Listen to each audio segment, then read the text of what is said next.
starships, remember, are out here, but they're also in here. It's a frequency within our own inner space, and it's also in the earth. It's a frequency within the inner space. And when we're talking about star knowledge, star frequencies, consciousness, it's a highly refined consciousness that is in, I would just say, a deep resonant harmonic, okay, with creation. So elemental beings and other beings, star beings, have shown me, actually us and Lightbody have shown us, because very often we track in groups, and I'll get into why I'll get a little deeper into why we do it like that.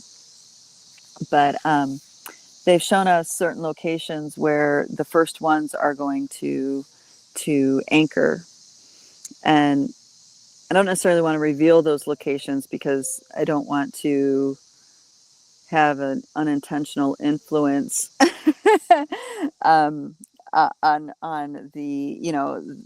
on the natural growth of that. But what happens is that what we're shown is that as one rises, there's this frequency wave that travels with the spaces in between of the realms. So we have spaces in between realms. There's so with the inner earth, there's so on the crust of this planet, and this really has a lot to do with the light and the hues and the frequency overlays. That there's matches. There's times when our above the crust realm has a frequency match bridge with Fey realm, and then during only a certain time of day, certain angle of light, do we have access to a clear access with that realm. And there's many of those, many of those.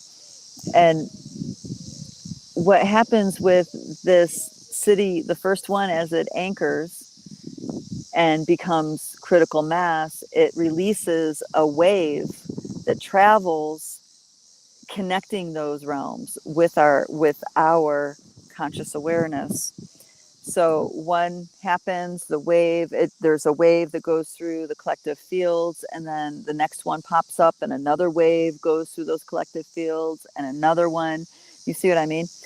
And when I say pop up, the idea that a lot of people might conceive is that it either comes from inner earth, like there's an actual structure or orb of light or plasma field or something that arises out of the earth and comes into this realm, or the concept of the similar thing, a plasma ship or light or an actual mothership, whatever, will come down and meet in this realm.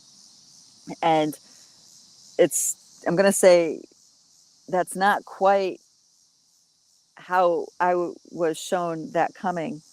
It's more about us waking up to the outer space being the inner space being the outer space, and we realize something inside of ourselves. And once we do, en masse, that is now anchored. Now it needs to be that critical mass. And the critical mass, one of the first regions, I'm just going to mention the region where the critical mass is going to be reached is in the Rocky Mountains of the upper Northwest.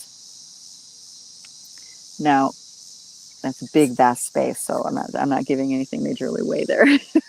But then there's another that's happening in the desert, and another in a high plains desert. So for the North American continent, anyway, it's starting in the Rocky Mountains, in different spots of the Rocky Mountains. And the Rocky Mountains isn't just in the U.S. It extends from the furthest northern point of Alaska all the way down to southern Chile. Is it Chile or Argentina? That's that really thin country that goes all the way along the border of the South America. Anyway, so it's the entire hemisphere that's the Rocky Mountains. And This is according to the indigenous lore of the Central South American wisdom keepers. And they also talk about it's the Rocky Mountains that holds the life force energy flow, the primary life force energy flow of the earth. It used to be in the Himalayas, and then due to the veils moving and the shifting, it got shifted over here to the Rocky Mountains.